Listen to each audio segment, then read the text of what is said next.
संसद भवन जहां पर इस वक्त गृह मंत्री अमित शाह चर्चा में हिस्सा ले रहे हैं, क्या कुछ कह रहे हैं, सुनवाते हैं आपको। पर्याप्त समय पर्याप्त मौका दिया है। माननीय अध्यक्ष जी,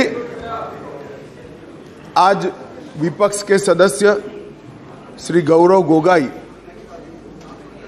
जो अविश्वास प्रस्ताव लेकर सदन में उपस्थित हुए थे, इस पर मैं मेरे विचार व्यक्त करने के लिए खड़ा हुआ हूं। माननीय अध्यक्ष जी, भारतीय संविधान के अनुच्छेद 75 में कहा गया है कि मंत्रिपरिषद लोकसभा के प्रति जवाबदेह है। इसलिए इसी अनुच्छेद 75 को प्रतिबंधित करने के लिए लोकसभा के नियम 198(1) से 198(5) तक मंत्रिपरिषद में अविश्वास का प्रस्ताव रखने की प्रक्रिया नियत की गई है। माननीय अध्यक्ष जी, जब से आजाद हुए तब से 27 अविश्वास प्रस्ताव और 11 विश्वास प्रस्ताव इस सदन में प्रस्तुत हुए हैं। कई बार सरकारों का बहुमत जाने की स्थिति में सदन के विपक्ष के सदस्य अविश्वास प्रस्ताव लेकर आते हैं। कई बार बड़े जन आंदोलन के समय प्रजा की भावना को प्रतिबिंबित करने के लिए अविश्वास के प्रस्ताव लेकर आते हैं। ये एक अविश्वास का प्रस्ताव ऐसा है जिसमें प्रधानमंत्री और मंत्रिमंडल के प्रति न जनता को अविश्वास है, न सदन को अविश्वास है, और ये विश्वास प्रस्ताव लेकर आए। माननीय अध्यक्ष जी, इसका उद्देश्य क्या है? इसका उद्देश्य जनता में भ्रांति खड़ी करने का उद्देश्य। मैं उनको इतना ही कहना चाहता हूं कि भाई, अविश्वास प्रस्ताव जब आप लेकर आते हो तो इस पर जो चर्चा होती है वो चर्चा में सरकार के विरोध में कुछ मुद्दे तो रख देते। मैंने पूरे भाषण ध्यान से सुने और पूरे भाषण ध्यान से सुनने के बाद मैं निश्चित रूप से निर्णय पर पहुंचा हूं, ये अविश्वास प्रस्ताव केवल और केवल भ्रांति खड़ा करने के लिए लाया गया है। ये प्रजा की इच्छाओं का प्रतिबिंब नहीं।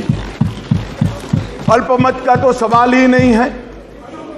अल्पमत का सवाल इसलिए नहीं है क्योंकि जब तक जो अविश्वास के प्रस्ताव के विरोध में बोले हैं और जो समर्थन सदन का दिखाई पड़ा है, मतदान होगा तब होगा जो कराएंगे तो, परंतु जो समर्थन दिखाई पड़ा है वो बताता है कि अल्पमत का सवाल नहीं है। और जनता में भी विश्वास है मान्यवर, जनता में विश्वास इसलिए है कि देश के 60 करोड़ गरीबों को उनके जीवन में नई आशा का संचार अगर कोई एक प्रधानमंत्री और एक सरकार ने किया है तो नरेंद्र मोदी सरकार ने। मान्यवर, मैं डिटेल बात बाद में करता हूं। मैं भी देश भर में घूमता हूं, जनता के बीच में जाता हूं। मैंने जनता के साथ कई जगह से संवाद किया है। कहीं पर भी अविश्वास की आछी पतली झलक भी नहीं दिखाई पड़ती। मैं बताता हूं दादा, बंगाल का भी बताता हूं। मान्यवर, ये सरकार, मैं इस सदन के सामने आपके माध्यम से और इस सदन के माध्यम से पूरे देश की जनता को बताना चाहता हूं और धन्यवाद भी करना चाहता हूं। आजादी के बाद कोई एक सरकार और कोई एक नेता में जनता को सबसे ज्यादा विश्वास है तो ये नरेंद्र मोदी जी की सरकार। 2/3 बहुमत से 2 बार एनडीए को चुना गया। पूर्ण बहुमत से 2 बार भारतीय जनता पार्टी को चुना गया। 30 साल के बाद 30 साल के बाद पहली बार पूर्ण बहुमत की स्थिर सरकार देने का काम ये देश की जनता ने लगातार 2 बार किया। और प्रधानमंत्री मान्यवर, ये प्रधानमंत्री ऐसे हैं जो आजादी के बाद देश में सबसे लोकप्रिय प्रधानमंत्री कोई है तो नरेंद्र मोदी। और ये मैं नहीं कहता, दुनिया भर के कई सर्वेक्षण कहते हैं आजादी के बाद सबसे ज्यादा एक भी छुट्टी लिए बगैर 24 घंटे में से 17 घंटे काम करने वाला कोई प्रधानमंत्री है तो नरेंद्र मोदी। मान्यवर, आजादी के बाद देश के हर राज्य में सबसे ज्यादा किलोमीटर और सबसे ज्यादा दिन प्रवास करने वाला कोई प्रधानमंत्री है तो नरेंद्र मोदी। मान्यवर, कोई सरकारें कई सालों तक चलती है, कई सालों तक चलती है। कांग्रेस पार्टी की सरकार 35 साल तक अक्षुण्ण रूप से चली, कई सालों तक चलते हैं। तब 2, 3, 4 निर्णय ऐसे होते हैं जिसको युगों तक याद किया जाता है। मान्यवर, नरेंद्र मोदी सरकार 9 साल हुए, 9 साल में 50 से ज्यादा फैसले ऐसे हैं जो युगांतकारी फैसले हैं, जो इतिहास के अंदर स्वर्ण अक्षरों से मंडित। मान्यवर, आज 9 अगस्त का दिन है। 9 अगस्त के दिन महात्मा गांधी ने हमारे आजादी के आंदोलन के एक नए अध्याय की शुरुआत की थी। एक उन्होंने नारा दिया था, अंग्रेजों भारत छोड़ो, क्विट इंडिया का नारा दिया था। मोदी जी ने ये 9 साल के अंदर 2014 से 2023 में लगभग 9.5 साल में एक नए प्रकार का राजनीतिक युग का शुरुआत किया है। मान्यवर, लगभग 30 साल से इस देश की राजनीति भ्रष्टाचार, परिवारवाद और तुष्टीकरण के नासूर से ग्रसित रही। सारे के सारे जनादेश, कोई भी चुनावी विजय पराजय के आंकड़ों के एनालिसिस करने वाले पंडित सारे जय पराजय को देख ले। मोदी जी के 2014 के विजय के पहले सारे जय पराजय या तो भ्रष्टाचार से प्रभावित थे, भ्रष्टाचार किया इसको हटाने के लिए आए, या तो परिवारवाद से प्रभावित थे, परिवारवाद के पीछे जातिवाद का एक अनवरत संतान भी होता है, और तुष्टीकरण से प्रभावित जनादेश थे। भारतीय लोकतंत्र को ये 3 नासुरों ने घेर लिया था। नरेंद्र मोदी जी ने भ्रष्टाचार, परिवारवाद और तुष्टीकरण को हटाकर पॉलिटिक्स ऑफ परफॉर्मेंस को तरजीह दी, और आज विकास जनता के फैसलों का निर्णय करता है। मगर फिर भी कहीं कहीं दूर तक भ्रष्टाचार भी बैठा है, बच गया है, परिवारवाद तो दिखाई ही पड़ता है, और तुष्टीकरण की राजनीति भी चलती है। इसलिए मोदी जी ने आज नारा दिया है, भ्रष्टाचार क्विट इंडिया, परिवारवाद क्विट इंडिया, तुष्टीकरण क्विट इंडिया। मान्यवर, अगर भ्रष्टाचार, परिवारवाद और तुष्टीकरण एक क्विट इंडिया अगर कर लेते हैं तो इस देश की राजनीति में मोदी जी ने 2014 से एक नए युग की शुरुआत करी है, विकास के युग की। वो हमारे स्वतंत्रता सेनानियों के कल्पना के भारत की निर्मित 2047 के बहुत साल पहले कर देगी, इसका मुझे पूरा विश्वास है। मान्यवर, अविश्वास का प्रस्ताव एक संवैधानिक प्रक्रिया है, हमें कोई आपत्ति नहीं है। विपक्ष का उद्देश्य है कोई भी हो, विपक्ष का अधिकार है, अविश्वास का प्रस्ताव ले आते हैं। और मैं तो कई बार मानता हूं कि अविश्वास प्रस्ताव से पार्टियों के और गठबंधनों के चरित्र उजागर होते। कई बार अविश्वास प्रस्ताव है, मैंने जैसे पहले कहा, मैं 3 अविश्वास प्रस्ताव का जिक्र करना जरूर चाहूंगा। 2 अविश्वास प्रस्ताव है यूपीए सरकार के खिलाफ, जो हम विपक्ष में थे तब लेकर आए थे। और एक अविश्वास प्रस्ताव एनडीए सरकार के खिलाफ था, जो यूपीए जब विपक्ष में थी तब ले गए। 1993 जुलाई में नरसिम्हा राव जी की कांग्रेस की सरकार थी, उसके खिलाफ अविश्वास प्रस्ताव आया। अब सरकार बचानी होती है, नरसिम्हा राव जी को बचानी थी। कांग्रेस का मूल सिद्धांत है एन केन प्रकारेण, सत्ता में बने रहना, सत्ता में बने रहने का प्रयास करना। ना इसके लिए सिद्धांत होते हैं, ना नीतियां होती है, ना औचित्य होता है। मान्यवर, नरसिम्हा राव जी की सरकार अविश्वास प्रस्ताव जीत गई और बाद में कई लोगों को जेल की सजा हुई, स्वयं नरसिम्हा राव जी को हुई, क्योंकि झारखंड मुक्ति मोर्चा को घूस देकर अविश्वास प्रस्ताव पर विजय प्राप्त करी। आज कांग्रेस भी वहां बैठी है और झारखंड मुक्ति मोर्चा भी वहां बैठा है। मान्यवर, 2008 में मनमोहन सिंह जी विश्वास प्रस्ताव लेकर आए। विश्वास प्रस्ताव के वक्त भी एक बार यहां पर बरोबर देश में वातावरण हो गया था कि इनके पास बहुमत नहीं है, बहुमत था भी नहीं। और मान्यवर, इस सदन ने उस वक्त सबसे कलंकित घटना देखनी पड़ी। सांसदों को करोड़ों रुपए की घूस लेनी पड़ी और हमारे ऑनेस्ट सांसद वो रुपया लेकर पीठ के सामने आए और कहा कि हमें संरक्षण चाहिए, हमें रुपया ऑफर किया गया और वो सरकार बचा ली। तो एक तो चरित्र है यूपीए का, सरकार के सामने अविश्वास का प्रस्ताव आए या कोई अविश्वास का प्रस्ताव न लाए, इसलिए विश्वास का प्रस्ताव वो स्वयं लाए। इसमें से बचने के लिए सारे सिद्धांत, सारा चरित्र, सारे लोकसभा के नियम कानून, हमारी परंपराएं, इसको त्याग कर येन केन प्रकारेण सत्ता को संभालना और सत्ता पर काबिज रहना। इसके सामने मान्यवर दूसरा एक उदाहरण है।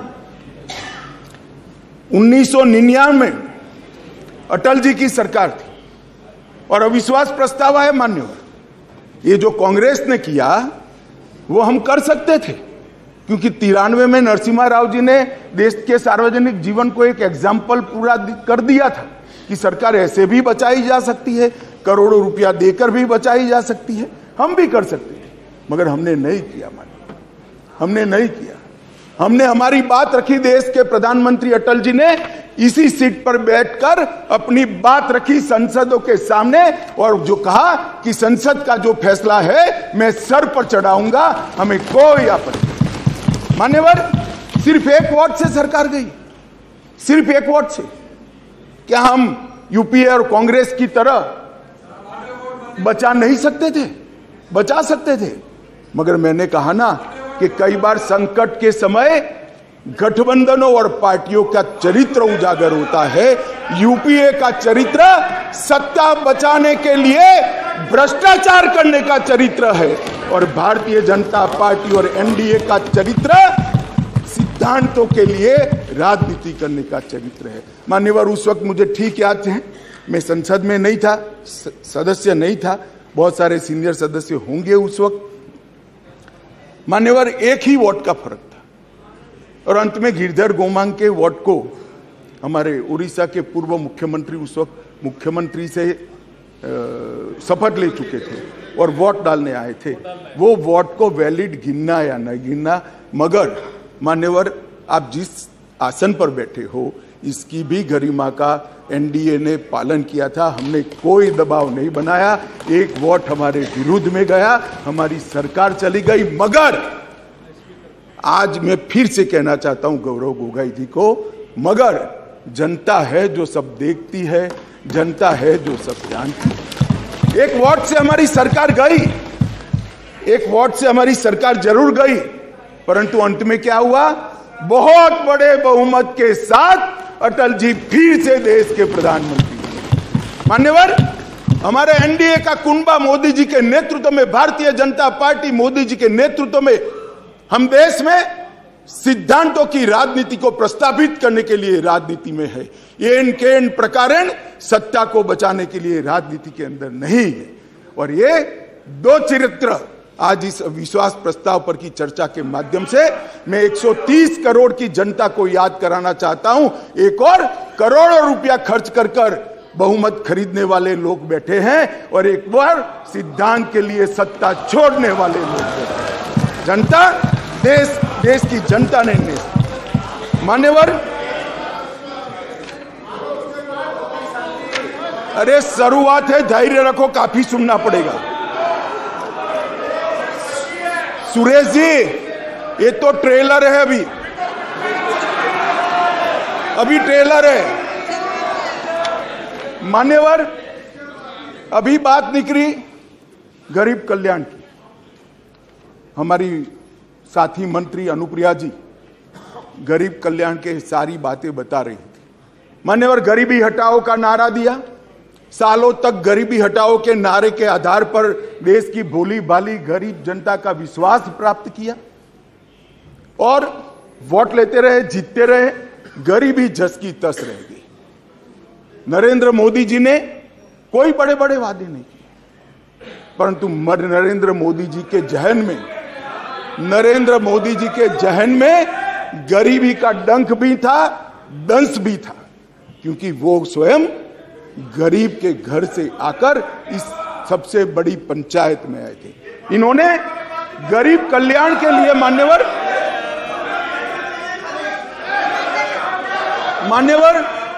इन्होंने गरीब कल्याण के लिए ढेर सारे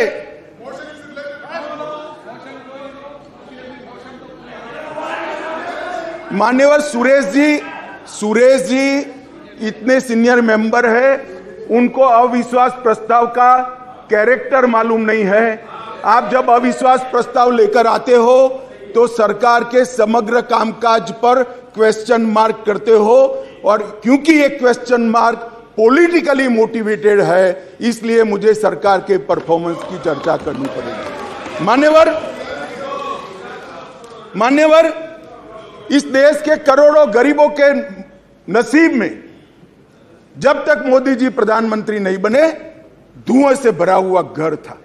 मोदी जी ने 9.6 करोड़ 9 करोड़ 60 लाख गरीब महिलाओं के घर में गैस का सिलेंडर भेजा और उसकी झूंपड़ी को धुएं से मुक्त कराने का काम किया। मान्यवर, 11 करोड़ परिवार ऐसे थे, दुनिया में कोई विचार नहीं कर सकता। कई देशों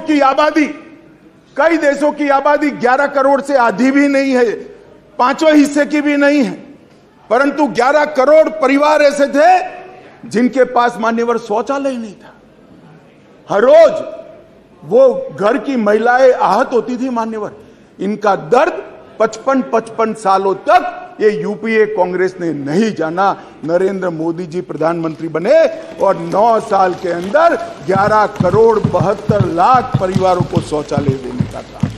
मान्यवर, देश के बहुत बड़े तबके में और विशेषकर गरीब के घर में, दलित के घर में, आदिवासी के घर में, पिछड़े के घर में, झोंपड़पट्टी में शुद्ध पीने का पानी नहीं मिलता, फ्लोराइड युक्त पानी पीते थे, भरी जुआनी में बूढ़े हो जाते थे, बाल सफेद हो जाते थे, हड्डियां टेढ़ी हो जाती थी।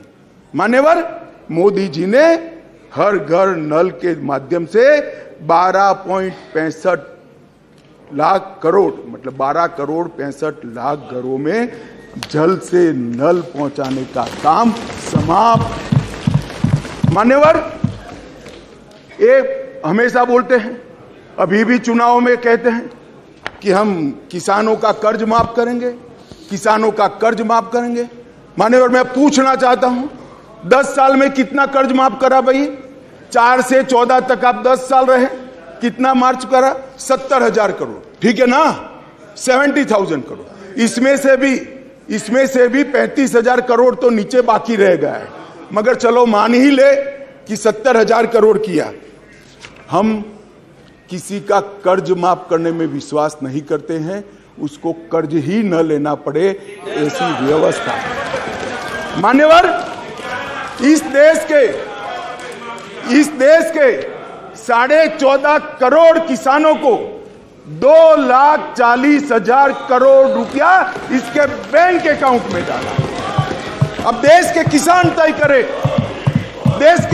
तय करे कि एक और 70,000 करोड़ का कर्ज की लॉलीपॉप देने वाली यूपीए सरकार और एक बार सम्मान के साथ इसके घर में सम्मान के साथ इलेक्ट्रॉनिक तरीके से 2,40,000 करोड़ भेज। मान्यवर, आज मैं आज और स्पष्टता करना चाहता हूं, ये रेवड़ी नहीं है, ये रेवड़ी नहीं है। हमने ये करने से पहले एक सर्वे किया कि 2.5 एकड़ से कम जिसकी जोत है वो किसान को कितना खर्चा बेसिक खेती के काम के लिए आता है, क्योंकि वो तो मजदूर रखता नहीं है, स्वयं ही बेचारा मेहनत करता है। इरिगेशन, बीज और खाद का कितना खर्चा आता है, तो 2.5 एकड़ से कम जिसकी जोत है इसका खर्चा 6,000 आता है। मोदी जी ने 6,000 रुपया इसको दे दिया। भैया तुम ऋण ही मत, आपने तो एक बार किसान को ऋण मुक्त किया, मोदी जी ने पूरे जीवन के लिए उसको ऋण मुक्त करने का काम किया है। मान्यवर, इस देश में 50 करोड़ लोग ऐसे थे, करीब 60 करोड़ लोग जिनके घर में बीमारी आ जाए तो पिताजी की मृत्यु हो जाएगी इसका डर नहीं लगता था, इलाज का खर्च कितना आएगा इसका डर लगता था, और वो पूरा परिवार ऋण के बोझ के तले दब जाता था। मान्यवर, मोदी जी ने 50 करोड़ लोगों को 5 लाख तक का सारा स्वास्थ्य का खर्चा माफ कर दिया। आज देश के किसी भी गरीब के घर में बीमारी आती तो 5 लाख तक का सारा इलाज, चाहे ऑपरेशन करना हो, चाहे दवाइयां देनी हो, चाहे टेस्ट कराना हो, वहां तक कि अस्पताल से घर जाने के रिक्शा के 200 रुपया भी हम दे रहे हैं। 5 लाख रुपया हर परिवार को। मान्यवर, जब हमने बैंक का अकाउंट खोलने की जनधन योजना लेकर आए तब मजाक उड़ाया जाता था। हमारे बिहार के मुख्यमंत्री नीतीश कुमार जी ने हमारा कड़ा मजाक उड़ाया कि अकाउंट तो खोल दिया, अंदर क्या डालेगा, जरा बॉनी तो कराओ। नीतीश बाबू, आज मेरी बात सुन लीजिए, हमने 49 करोड़ 65 लाख बैंक अकाउंट खोले जिसमें 2 लाख करोड़ गरीबों के जमा है, और राज्य सरकार और केंद्र सरकार की 300 से ज्यादा योजनाओं का पैसा डीबीटी के माध्यम से जनधन अकाउंट में ट्रांसफर होता है। मगर साहब, ये जनधन योजना का क्यों विरोध कर रहे थे, समझने जैसी बात है। एक बार इस देश के तत्कालीन प्रधानमंत्री ने कहा था, जो यूपीए से ही थे, उन्होंने कहा था कि मैं दिल्ली से 1 रुपया भेजता हूं, 15 पैसे पहुंचते हैं। वो तो ठीक है, स्वीकृति की सच्चे आदमी थे, नए राजनीति में आए थे, बोल गए। मगर मैं अब आगे पूछना चाहता हूं, क्योंकि बाकी लोग तो यहीं बैठे हैं, भैया 85 पैसा कौन ले जाता था? ये 85 पैसा कौन ले जाता था? मान्यवर, 85 पैसा ये ले जाते थे जिनको इसके अंदर कटकी और बटकी करनी थी। मान्यवर, जो जनधन योजना का विरोध कर रहे हैं वो 85 पैसा एंजॉय करने वाले लोग हैं, क्योंकि अब भारत सरकार रुपया भेजती है तो सीधा रुपया पहुंच जाता है। कांग्रेस की तरह नहीं 85 पैसा, सीधा रुपया गरीब के घर में पहुंच जाता है। मान्यवर,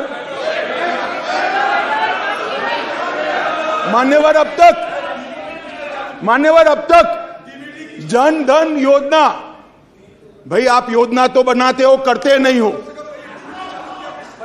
बैठो, बताता हूं, मैं बताता हूं, बैठो ना, अरे बैठो ना। मान्यवर कह रहे डीबीटी किसने चालू किया, अब कहेंगे जीएसटी किसने चालू किया, अब कहेंगे गरीबी हटाओ किसने कहा। आपने कहा सब कुछ किया, कुछ नहीं किया हमने है। आप तो कहते ही रह गए। मान्यवर, 25 लाख करोड़ रुपया इस देश की 130 करोड़ की जनता इसको सीधा प्रसारण देख रही। मैं आपके माध्यम से देश की जनता को बताना चाहता हूं, 1 पैसे के कमीशन के बगैर, कटकी के बगैर 25 लाख करोड़ रुपया देश के गरीबों के बैंक अकाउंट में सीधा ट्रांसफर।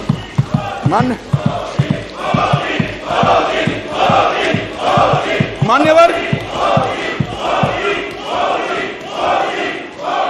मान्यवर मान्यवर कोरोना है,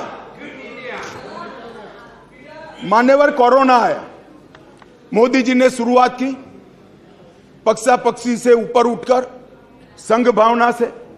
ये पूरे समाज की लड़ाई है, पूरी दुनिया की लड़ाई है, पूरे देश की लड़ाई है। पक्षापक्षी में नहीं पड़ना चाहिए। सबको साथ में रखकर कोरोना के खिलाफ की लड़ाई की शुरुआत हुई। और मैं आज भी कहता हूं, मैं आज भी मानता हूं कि कोरोना के खिलाफ भारत सफलता से लड़ पाया है। उसका एकमात्र कारण है सभी जगह दुनिया में कोरोना के खिलाफ सरकारें लड़ी, भारत में केंद्र सरकार, राज्य सरकार और 130 करोड़ लोग एक साथ लड़े हैं, इसलिए हम सब। मगर जब वैक्सीनेशन आया और उनको लगा कि तो देश बच जाएगा, तो मोदी वैक्सीन मैं दो नेताओं को बरोबर याद है, समाजवादी पार्टी के अखिलेश जी और राहुल जी, दोनों ने कहा है तो मोदी वैक्सीन है, देखो लेना मत, टेस्टिंग भ्रांति। और मान्यवर अब बैठे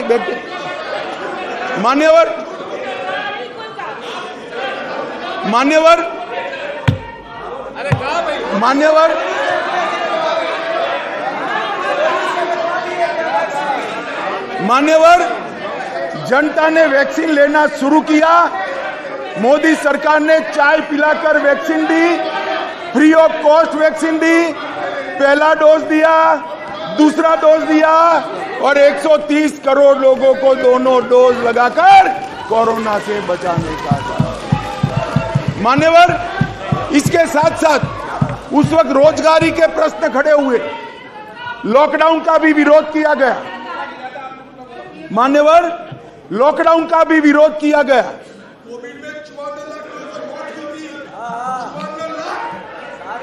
मान्यवर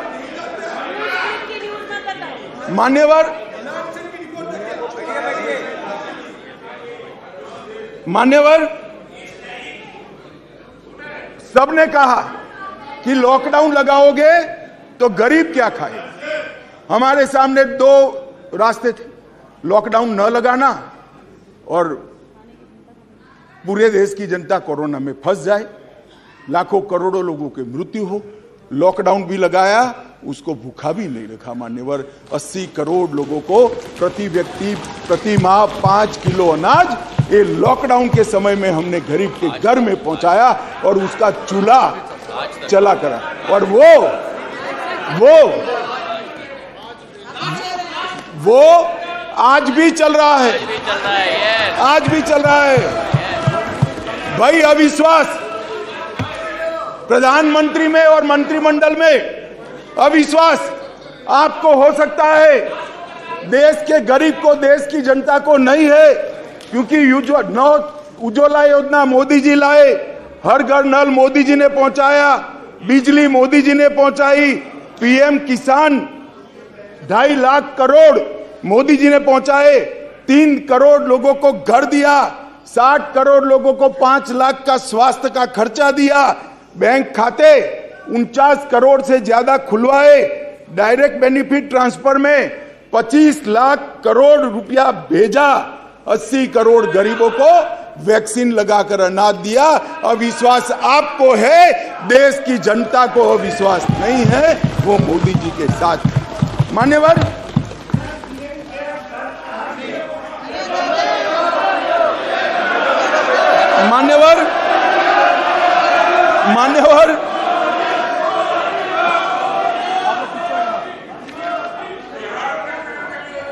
अध्यक्ष जी,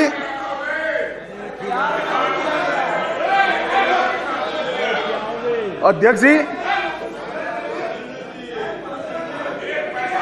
अध्यक्ष जी,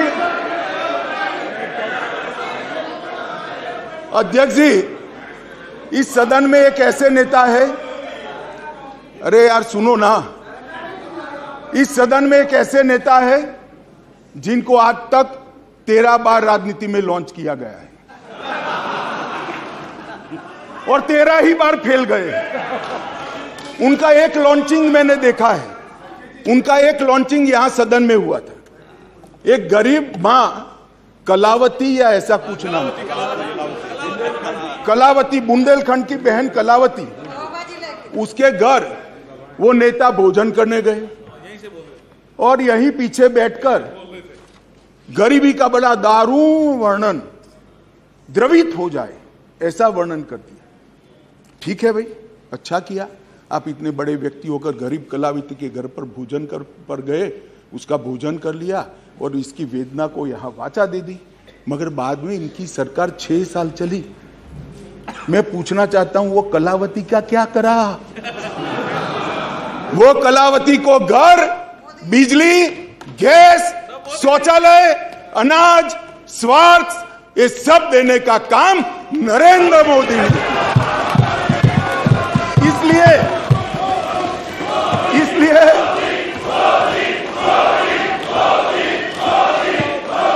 इसलिए जिस कलावती के घर पर आप भोजन पर गए हो, इसी को भी मोदी जी पर अविश्वास नहीं है, वो आज मोदी जी के साथ है।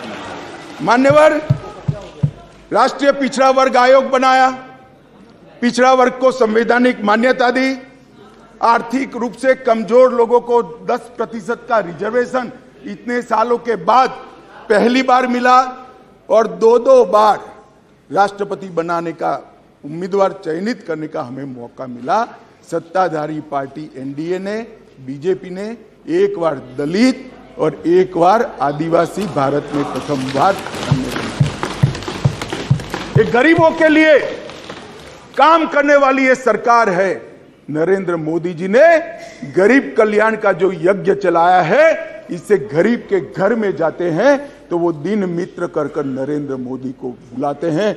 गरीब अपने आप को अब मोदी जी में अपना मित्र ढूंढता है। मान्यवर, ये इसलिए मैं कह रहा हूं, अविश्वास आपको है, देश की जनता को अविश्वास नहीं है। मान्यवर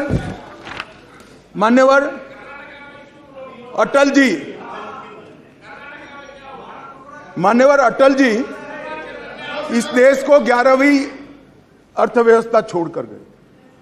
अब अटल जी तो जन नेता थे, ज्यादातर सांसदों की तरह कार्यकर्ता के नाते काम करते करते, आइडियोलॉजी का प्रचार करते करते देश के प्रधानमंत्री बने। 6 साल तक चलाया। 6 साल में 15वें नंबर से 11वें नंबर पर लाए। फिर एक अर्थशास्त्री प्रधानमंत्री बने। यूपीए की सरकार आई। मैं उनका धन्यवाद करना चाहता हूं कि 11वें नंबर से 12वें नंबर पर नहीं ले गए, उन्होंने 11वां नंबर संभाल कर रखा। और फिर नरेंद्र मोदी जी आए। ढेर सारे पंडित कहते थे मोदी जी देश का अर्थतंत्र कैसे संभालेंगे। मनमोहन सिंह चौपट कर गए हैं, सारे ग्राफ उल्टे हैं, सारे पैरामीटर्स आउट ऑफ कंट्रोल हैं। मगर गरीबों के घर से जन्मा हुआ ये आदमी, संघर्ष कर राजनीति में आया हुआ आदमी, सरपंच का चुनाव लड़े बगैर सफल मुख्यमंत्री बनने वाला ये आदमी नरेंद्र मोदी, इसने 9 साल में देश के अर्थतंत्र को 11वें से 5वें नंबर पर पहुंचाने का काम। और मान्यवर मुझे भरोसा है, मान्यवर मुझे तो भरोसा है, मेरे ज्यादातर साथी चुनकर भी आएंगे, वो भी देखेंगे। फिर से एक बार मोदी जी प्रधानमंत्री बनेंगे और देखते देखते देखते 2027 तक देश दुनिया का 3रा नंबर का अर्थतंत्र हमारा देश। मान्यवर, अरे मैं नहीं कहता, IMF भी कहता है, सारे सर्वेक्षण वाले विश्व भर के कहते हैं कि डार्क जोन में ब्राइट स्पॉट अगर कोई है, ब्राउन स्पॉट कोई है, तो भारत का अर्थतंत्र है ना। अभी नहीं कह सकते, बैठ जाओ। नियम आपको मालूम होना चाहिए, नियम पढ़ लीजिए, अभी नहीं कर सकते। अरे भाई, आपकी पार्टी ने आपका नंबर ही बोलने में नहीं रखा है, क्या खड़े हो कर बोलते हो? आप लीडर ऑपोजिशन हो ना, आप चर्चा शुरू करते हो ना, बोलने देते हैं आपको। अब मेरे भाषण में क्यों बोल रहे हो आप? आपको बोलने नहीं देते आपके पार्टी वाले। बैठ जाओ।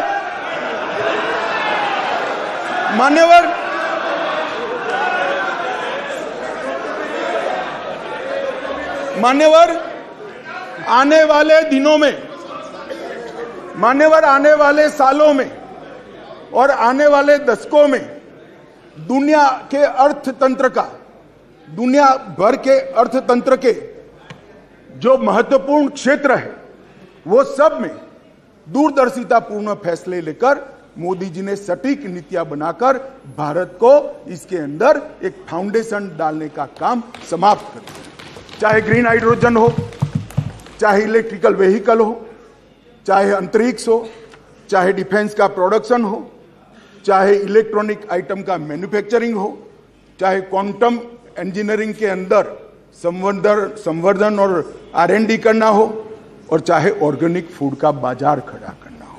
ये साथ के साथ क्षेत्र जो इमर्जिंग क्षेत्र दुनिया के अर्थतंत्र में माने जाते हैं, वो सातों क्षेत्र में मान्यवर मोदी जी ने ऐसा फाउंडेशन डाला है कि आने वाले 5 ही साल में भारत दुनिया के अर्थतंत्र में एक प्रमुख शक्ति बनकर उभरेगा, इसका मुझे विश्वास है। मान्यवर, इंफ्रास्ट्रक्चर की गति शक्ति के तहत सिर्फ 2024-25 तक 2 लाख किलोमीटर राष्ट्रीय राजमार्ग हम समाप्त कर देंगे। 2020-21 में 37 किलोमीटर प्रतिदिन बनाए, 148 हवाई अड्डे बने हैं। मोदी जी के आने के पहले 74 थे, अब 148 हो गए। Vande Bharat semi high speed train शुरू हो चुकी है। 99,000 करोड़ की सागरमाला परियोजना जो इंफ्रास्ट्रक्चर का बहुत बड़ा दूरगामी कदम है वो पूरा हो चुका है। कार्गो हैंडलिंग की क्षमता देश की 79% बढ़ी है, अगले साल तक 2 गुना हो जाएगी। और 27 ट्रेनों में मेट्रो उपलब्ध कराई है, और भारत नेट 6.20 लाख किलोमीटर फैला दिया है। लाखों गांवों तक भारत नेट को पहुंचाने का काम। मान्यवर, इंटरनेट कनेक्शन में दुनिया में सबसे ज्यादा वृद्धि भारत ने दर्ज करी है, 231% की वृद्धि, और पूर्वोत्तर के लिए भी ढेर सारे एयरपोर्ट बनाने का काम नरेंद्र मोदी सरकार ने किया है। मान्यवर, स्वास्थ्य के बजट में भी 139% की वृद्धि नरेंद्र मोदी सरकार ने करी है। पिछले 8 वर्षों में 4,85,000 करोड़ रुपया खर्च किया गया। MBBS की सीटों में 93% वृद्धि और PJ की सीटों में 100% वृद्धि कर डॉक्टर की संख्या को दुगना करने का काम नरेंद्र मोदी सरकार ने किया है। मान्यवर, इतना ही नहीं, ढेर सारे विषय मेरे साथियों ने बहुत बताया। मुझे अभी मणिपुर पर भी बात करनी है। मान्यवर, नरेंद्र मोदी जी ने समग्र विश्व के अंदर नरेंद्र मोदी जी ने भारत का सम्मान बढ़ाने का काम किया है। मान्यवर, क्लाइमेट चेंज हो या टेररिज्म, ग्लोबल नैरेटिव सेट करने का काम आज अगर कोई एक देश कर रहा है तो हमारा महान भारत कर रहा है। मान्यवर, G20 का नेतृत्व जब हमें मिला, बहुत सारे देशों को मिला, एक ही शहर में कार्यक्रम करे, आज G20 के कार्यक्रम 55 स्थानों पर कर पूरे विश्व को भारत की संस्कृति से परिचित कराने का काम नरेंद्र मोदी जी ने किया है। और साहब, इन लोगों को पसंद नहीं आता, इसलिए अविश्वास विश्व भर में एक ही ऐसा नेता है जिसको 14 राष्ट्रों का सर्वोच्च सम्मान मिला है। मैं फिर से, वैसे तो व्यक्तिगत सम्मान मिला है, मगर महान सदन में कहना चाहता हूं, मोदी जी और भारतीय जनता पार्टी की भावना है, ये 14 राष्ट्रों ने जो सर्वोच्च सम्मान दिया है, ये देश की 130 करोड़ की जनता का सम्मान, भारत का सम्मान जो नरेंद्र मोदी जी को मिला है। इसलिए आपको भले अविश्वास हो, देश की जनता को अविश्वास नहीं। मान्यवर, इस चुनाव में पता चल जाएगा दादा, इस चुनाव के काउंटिंग में पता हो चल जाएगा, और फोन करना मुझे।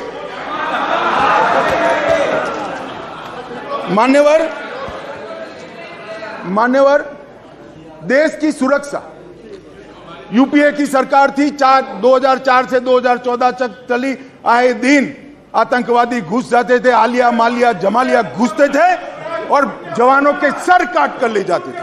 और इस सदन के अंदर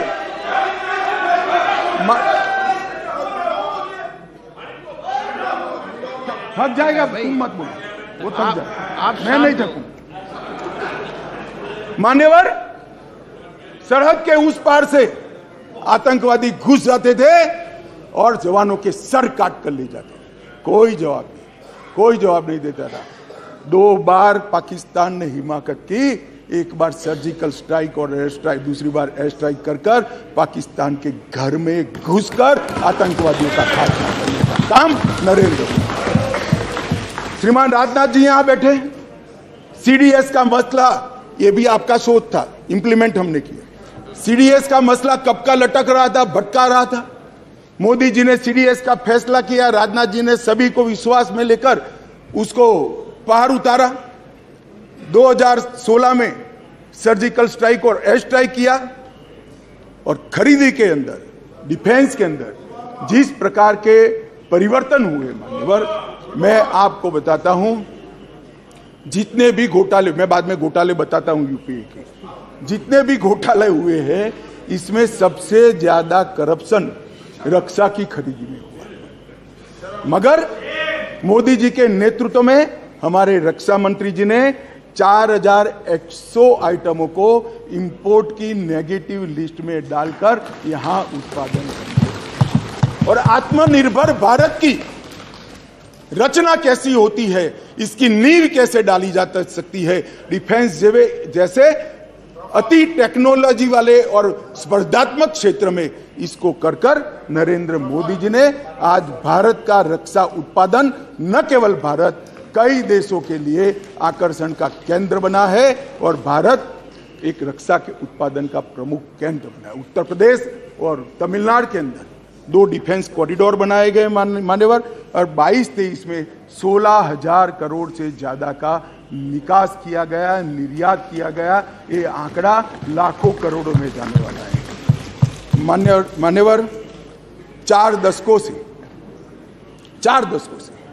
श्रीमती इंदिरा गांधी जी प्रधानमंत्री थी, तब से देश का सेना का जवान, चाहे सर्विंग हो चाहे रिटायर्ड हो, वो 1 पेंशन 1 रैंक 1 पेंशन की मांग करता, सब भागते थे। भारतीय जनता पार्टी के नेता नरेंद्र मोदी जी ने सेना के सम्मान में निर्णय किया और 42,000 करोड़ से ज्यादा राशि 1 पेंशन 1 रैंक के अंदर देने का। मान्यवर, दुनिया में अस्थिरता बढ़ी, चाहे यूक्रेन हो, यमन हो, चाहे कोरोना में दुनिया भर में बसते हुए हमारे भारतीय हो, 90 से ज्यादा यूक्रेन से उड़ाने कर दोनों राष्ट्राध्यक्षों से बात कर 3 दिन तक युद्ध बंद कर 23,000 भारतीयों को घर पे लाने का काम नरेंद्र मोदी से।